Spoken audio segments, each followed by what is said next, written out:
cacat nih, orang yang cuman mental bilang bubarin DPR, itulah orang tolol sedunia.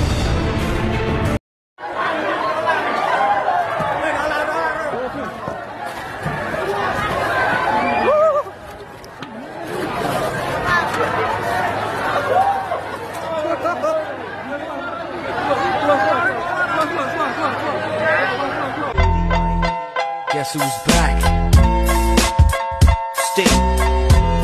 Still doing that, Andre. Situasi terkini dari dalam rumah Ahmad Saroni. Semuanya sudah habis, hancur, diamuk sama massa. Patung Iron Man sudah berhasil dibawa.